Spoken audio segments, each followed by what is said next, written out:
Egunon, Dead Poets Society. El Club de los Poetas Muertos es vida y muerte.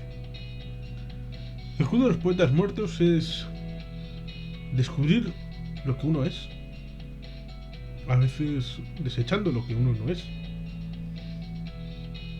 El Club de los Poetas Muertos es dualidad, el yin y el yang.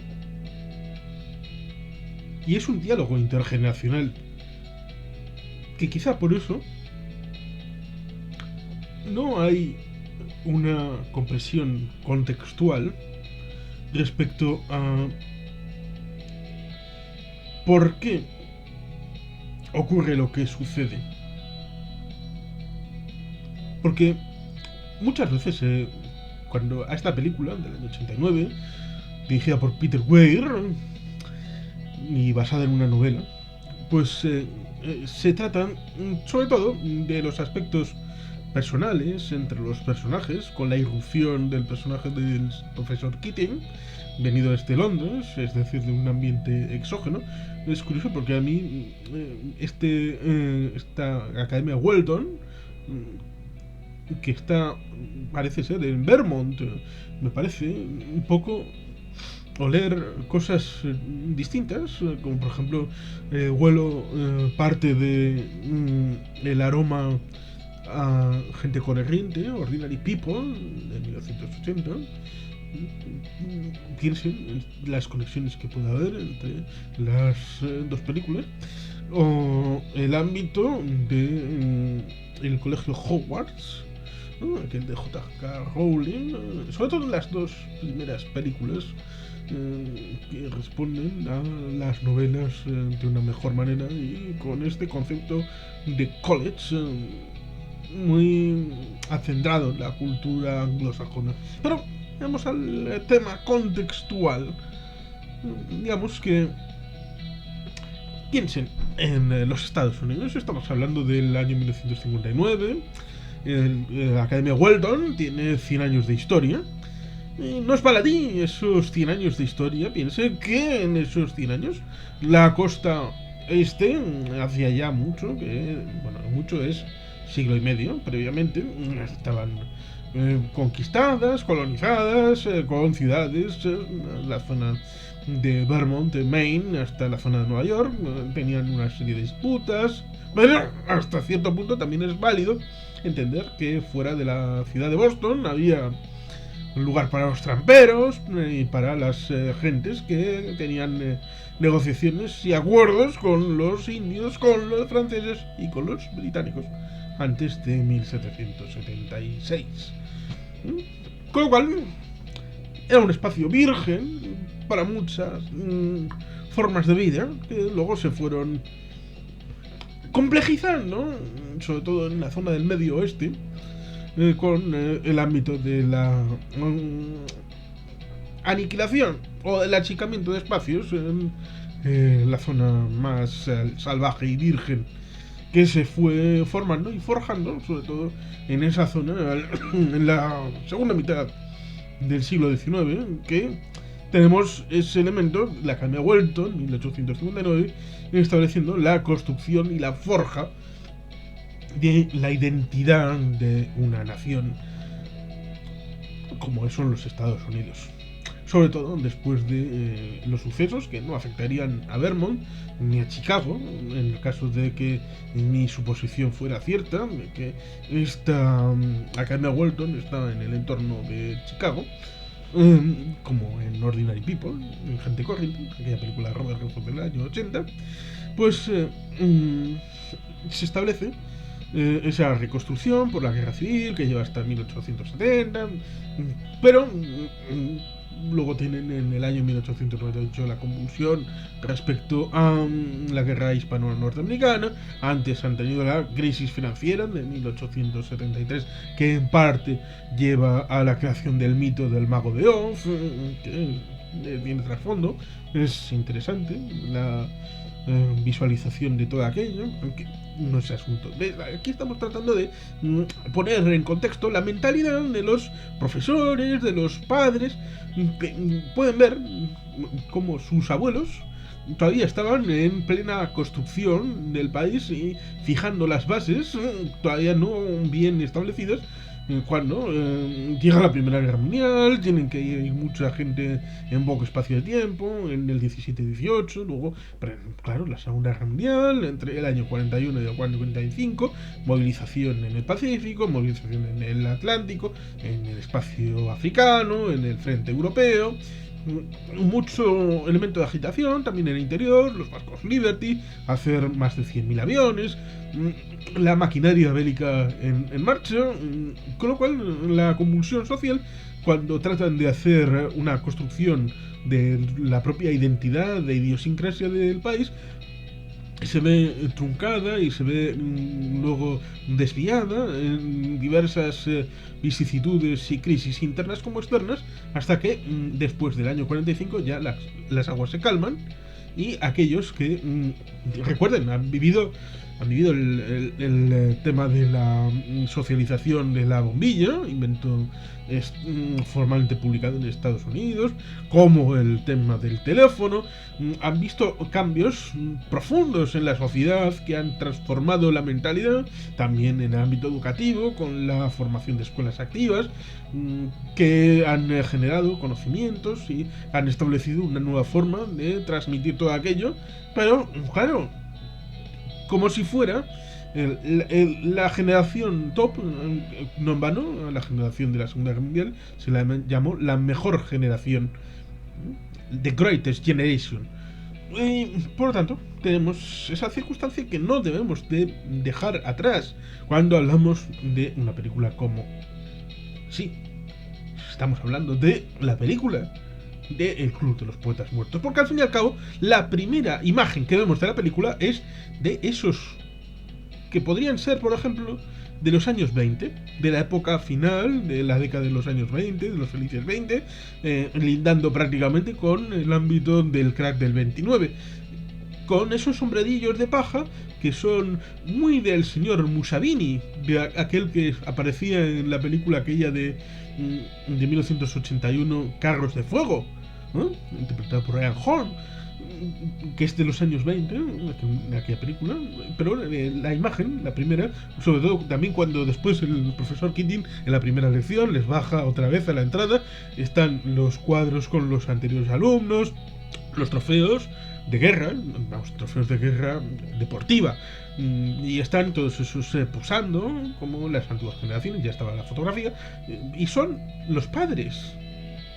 Un poco con la diferencia, claro, al final, todo el mundo sabemos cómo es el final, de que se levantan, se ponen encima del pupitre, pero vemos una imagen que es honesta, de que solamente la mitad de la clase ha hecho eso, ¿no? Pues digamos que podemos dar la impresión de que los que están en la imagen son todos, pero los padres son la parte que no, que en su momento, haciendo paralelismos, que no se levantó y se puso en el pupitre. O si lo fueron, han olvidado las lecciones y han olvidado el Carpe Diem, Tempus Fugit y todo aquello, y han olvidado el Club de los Poetas Muertos, que no es una innovación de esta película, digo, en la película en el sentido temporal de lo que viven en la película en 1959, sino que es de la época en la que los compañeros del profesor Keating eran alumnos de Welton, pues tenían ya esas inquietudes, esas circunstancias, en una relación, como digo, generacional, en la que es un mensaje, pero como no es un mensaje hacia el pasado, es un mensaje hacia el futuro. Porque digamos que no es baladín la asunción de ese año 1959, porque no están criticando per se el ámbito del 1959, no. Están tratando de poner un espejo delante de los que son padres en 1989 para decirles, tú eras Knox Overstreet, tú eras Neil Perry, tú podías haber sido Todd Anderson y tú podías haber sido Gerard Pitts, Steve Nicks, Charlie Dalton o incluso Chris Noel. Cualquiera de ellos podías haber sido tú en un momento del pasado, sobre todo los que han estado en ese tipo de instituciones privadas. Hay esa dualidad. Hay una dualidad que es importante tenerla en cuenta porque se reproduce y luego da a entender cosas que no quiere explicar, pero la quiere exponer porque no quiere darlo todo mascadito para que el espectador se involucre y crea un universo en el que el personaje espectador tiene que ser participante cumpliendo con su propia memoria. Por eso el asunto de intergeneracional, porque no está tratando de hacer un diálogo con la generación del año 59 en su momento de ser estudiantes, ni siquiera con relación a sus padres, la generación de 30 años atrás. No, es una relación con la generación que está viva en el año 89 y va a ver la película respecto a sus propias experiencias 30 años atrás, para que esa memoria les traiga una relación para con los hijos del año 89. Ese es el kit de la cuestión con el Club de los Poetas Muertos. Una vinculación generacional con los padres del 89 respecto a sus propios hijos. Pero a través de la realidad de esa generación que hizo la guerra, que vio la primera mitad del siglo XX, los beneficios técnicos, que creyó que era la última generación, porque a veces parece que es una foto fija la que se establece, y por lo tanto hay unas reglas que se dan en un momento dado respecto a la tradición. ¿Qué tradición? Claro, la tradición se debe renovar en sí misma, se actualiza con cada generación que va pasando. El honor, la gloria, la grandeza, los 4 pilares de Welton. Pareciera eso, que es una foto fija y hay que reproducir esa foto fija y por lo tanto todo está ya preasignado y esos padres que han vivido lo que han vivido, que fueron hijos pero lo han olvidado y que han tenido dificultades tremendas, creen saber lo que sus hijos van a necesitar y en la hoja de ruta que van a seguir. Y por lo tanto se da esa circunstancia en la que vemos al inicio, el comienzo del curso, van a ese colegio privado a estudiar, el nexo entre la educación obligatoria y el ámbito de la universidad, en el que hay diversos personajes que van ahí y ha habido muchas películas, series y libros respecto a el ámbito educativo en estos colleges en Estados Unidos, y por lo tanto pues suena en cierta medida familiar. Aquí no hay fraternidades, pero digamos que los grupos de estudio podrían asemejarse a algo parecido, o estas cosas secretas del Club de los Poetas Muertos. Claro, por eso hay que tener en mente estas circunstancias cuando le carguen el mochuelo de todo lo que pasa al profesor Keating, porque tienen la idea de que aquí todo está bien, todo está maravilloso, no hay ningún problema, pero el que introduce cosas nuevas y distintas es el que ha enrarecido el ambiente, a pesar de que bajo la capa freática ya había problemas, que es el asunto referente a los años 50. Hay películas que muestran esa hipocresía de esa sociedad estadounidense de los años 50 que era feliz aparentemente, pero había metido debajo de esa capa de humo muchos problemas sociales, familiares. Y es inevitable pensar que, claro, estamos hablando de 1959, el año anterior a la victoria de la esperanza, encarnada en John Fitzgerald Kennedy, senador por Massachusetts, y católico natural de la ciudad de Boston, irlandés. Aquí estamos, en los previos, a través de ese profesor Keating que llega de Europa, de un instituto de Londres, donde ha dejado a su mujer, porque nos podemos hacer una imaginación de la propia personalidad de Keating a través de solamente una foto en el despacho de él, de su mujer. Es así de rica la película en detalles y en ser sugerente a la hora de establecer el marco de convivencia en el que se mueve. Pero bueno, tenemos, por tanto, esa circunstancia en esta película de 128 minutos, con una música imprescindible e impresionante de Maurice Jarre, que es un clásico en bandas sonoras, de la época de Tom Zivago, Lorenz Arabia. Una música en principio épica, grandilocuente, pero esta es una película pequeñita y íntima, como digo, con espejos. Tenemos profesores buenos y malos, el instituto bueno y malo, Welton, el instituto público. Tenemos un montón de elementos que están ahí encima de la mesa, pero digamos que el padre de Neil sabe que Neil va a ser cirujano, médico, doctor, va a estudiar medicina, da igual lo que pase, lo ha pronosticado desde que nació y no importa las circunstancias, él va a estudiar medicina y ya está. Da igual que tenga mucho tiempo libre, que le guste establecer relación con los del anuario, que haya unas actividades de tiempo libre a las que vaya, que saque sobresalientes, matrículas de honor, da igual todo porque choca contra el plan preestablecido y la normalidad. Pero claro, ¿la normalidad qué es la normalidad? La normalidad es la actualidad de lo que se va creando en el espacio de convivencia, tanto dentro de una familia como en los colectivos, ya sea en el ámbito estudiantil o en otros.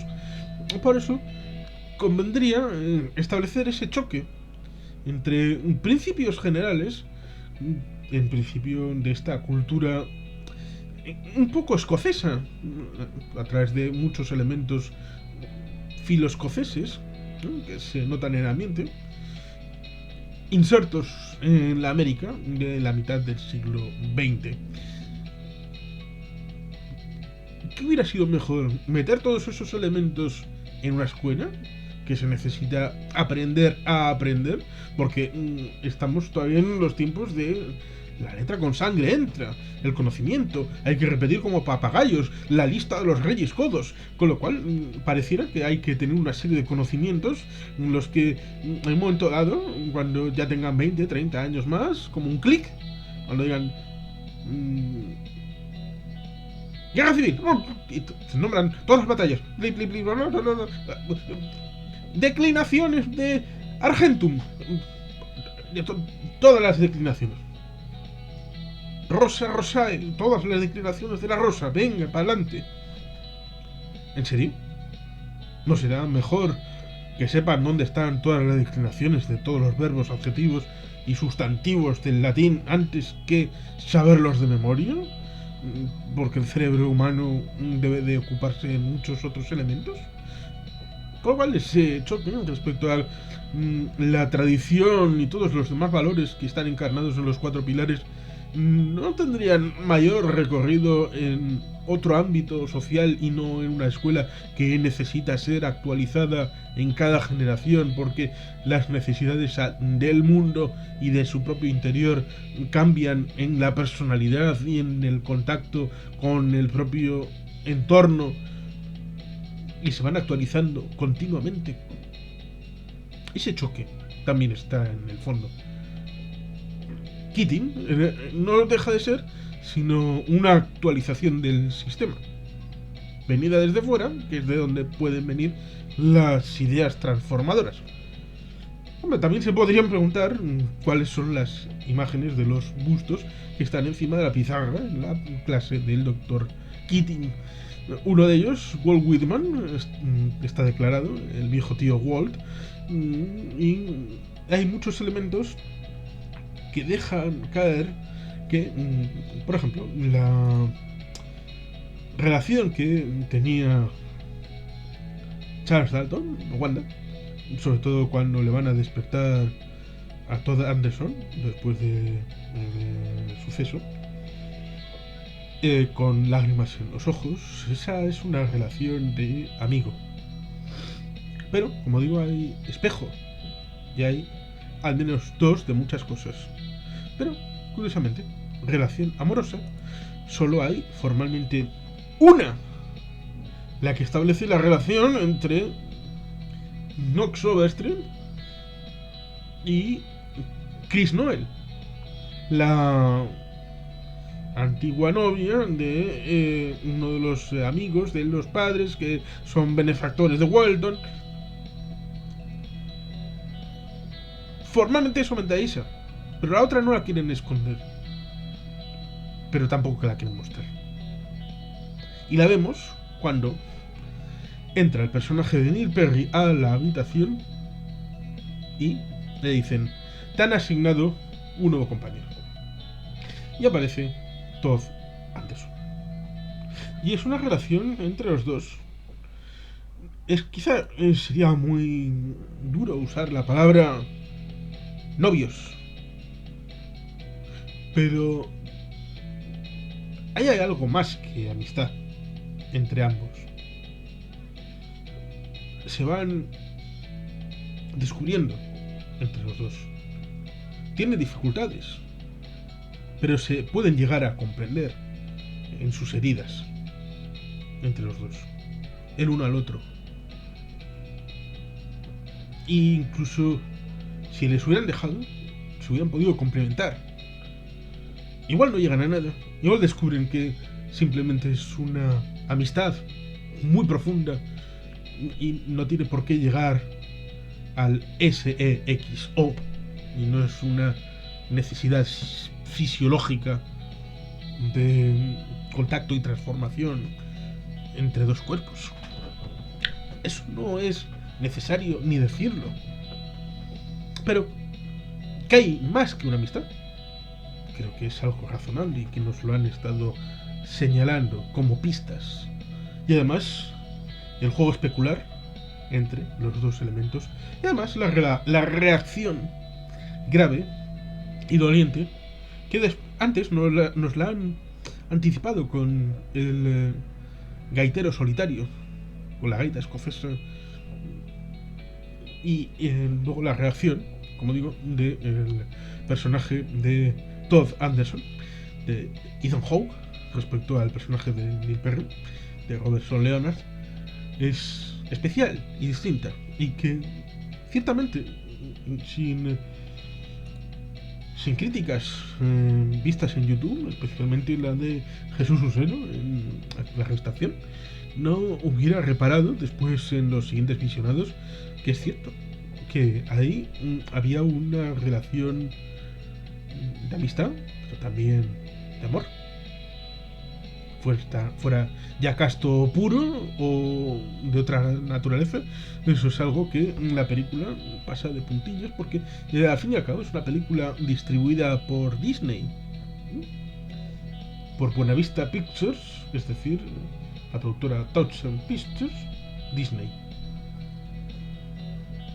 Y aún así tenemos esta relación respecto a las dificultades de asumir por parte de los padres un hijo que quiera ser el mismo, y la relación con otro ser humano, porque recordemos que la relación entre Chris y Knox, a pesar de las diferencias, a pesar de estar birlándole a un jugador de fútbol americano que es hijo de unos benefactores que potencialmente aquello es explosivo, no deja de ser algo, aunque dificultoso, tampoco lleva mucho más allá, pero la relación entre Knox y Chris se ve opacada por los problemas que sí tiene una aparente amistad entre Todd y Neil. Con lo cual, deja traslucir que hay algo más. Pero, como la película, que es algo más que la relación entre estos dos personajes, sino todas esas circunstancias en ese elemento del año 59 respecto a pensar, no pensar, aprender a aprender, una nueva conceptualización de lo que debe ser la enseñanza y la preparación del ser humano para la convivencia con otros seres humanos y la interacción con otros elementos que no puede estar ni prefabricada ni predestinada, porque nunca se sabe cómo van a funcionar los otros elementos de unidad humana. Y como digo, yo creo que es una relación intergeneracional de los guionistas basados en la novela a los padres del año 89 para que recuerden lo que vieron cuando eran niños y eran estudiantes, para que no lo reproduzcan como sucede con los padres de Neil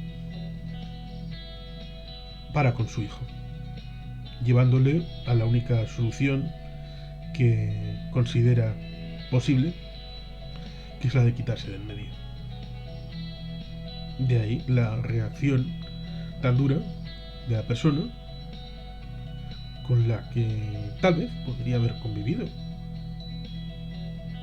en amor y compañía, que es el personaje de Todd Anderson, que también tiene su peso familiar en que sus hermanos ya han pasado por Welton y han sido grandes estudiantes, con lo cual esa relación era plausible, pero las plausibilidades deben de estar acompañadas después de mucho trabajo, y parece que en las relaciones humanas estaba ahí. Por ejemplo, cuando está sabiendo esa escena en la que Todd está tumbado en la cama, entra Neil y le dice: sé lo que voy a hacer, y gira y va girando porque quiero ser actor, voy a hacer la obra esta de Shakespeare, la noche de un... ¿cómo es? Sueño de una noche de verano. Y está en la dialéctica porque no quiere frenar su entusiasmo, pero quiere que Neil tenga un cierto realismo y que no se venga tan de arriba, porque sabe qué es lo que pasa cuando Neil se viene arriba, que luego la caída es más dura y no viene en la película, pero es fácil imaginárselo, que después en la caída solamente tiene a su compañero de habitación, solamente tiene a Todd para acompañarle en esos momentos de dificultad, y para tratar de evitar esa ruleta rusa en modo de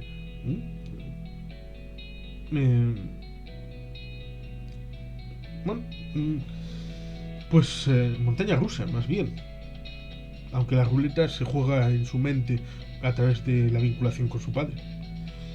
Pues yo diría que cuando llega prácticamente el final de esa historia y va a haber un desenlace, el guionista, quizá presionado por el ratón Mickey, entra para dar una solución en la que la solución racional y plausible, y que todo el mundo que pueda ver la película con ojos limpios y sin prejuicios, bueno, tampoco miradas un tanto cochinas, pero simplemente limpias de lo que podría pasar, teniendo en cuenta de que hay algo más de amistad, esa secuencia habría terminado labio contra labio. Por eso, después, cuando entran todos los demás y se montan ahí un lío, un quilombo, ¿vale?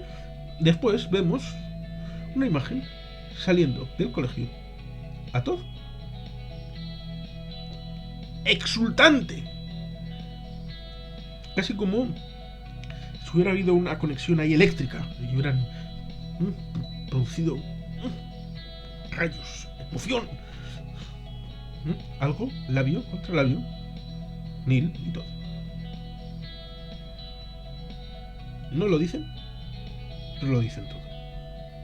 Por eso es interesante ver la película muchas veces. Digamos que cuando yo estudié era muy habitual que esta película cayera todos los años en clases de ética o de lo otro, o de más allá, como ejemplo, claro, en el ámbito educativo pareciera que era normal y habitual el establecer esta película, pero no hay que desgranarlo, y hay muchos elementos para desgranar, tanto de los propios profesores, de estas dialécticas cruzadas a través de la película, de los personajes, evidentemente, con reverencias, como digo, en las dos películas de Harry Potter, ¿no? Las de J.K. Rowling, de la Piedra Filosofal y de la Cámara de los Secretos, que son sobre todo las más ligadas al ámbito anglosajón del college, esto de las clases, el uniforme, la disciplina, el honor, la grandeza. Es curioso porque cuando están en las traineras, el color pareciera que es grana y oro, que son los colores de Gryffindor. Curiosidad, casualidad. ¿Qué se le va a hacer? Bueno, en cualquier caso, como digo, es una película que merece ser vista. Es una película de Estados Unidos, año 1989, que el protagonista absoluto es Robin Williams, como el profesor Keating, pero también está Ethan Hawke y Robertson Leonard. Un Robertson Leonard que es curioso porque aquí a su personaje le dicen: porque vas a ser médico, por mis ovarios vas a ser médico, vas a ser. Y luego su papel aparentemente más conocido fue, recuérdenlo, Robertson Leonard en aquella serie que iniciaría Bryan Singer en el hospital Plainston Placeboro de Nueva Jersey, acompañando al Dr. House como un oncólogo. Así que el padre de Neil acabó fuera de los circuitos haciendo de el señor Robertson Leonard todo un médico. Aunque de otra manera, el destino de ambos estaba sellado por la misma mano, invisible. Vean la película. Si quieren ver la serie House, pueden verla. Y la película está para comentarse. Así que disfrútenla. Y sobre todo, tómenla por los ángulos que consideren oportunos. Y hablen con sus amigos y compañeros de lo que les ha sugerido. Sobre todo teniendo en cuenta que ya han pasado más de 30 años, con lo cual el diálogo intergeneracional podría establecerse con los que entonces, en el año 89, eran hijos y ahora son padres respecto a sus hijos. ¿Cómo harían esa traslación? Si quieren comentarlo, encantado. Y sin más, es que ricasco, agur orobat, beti gelpean.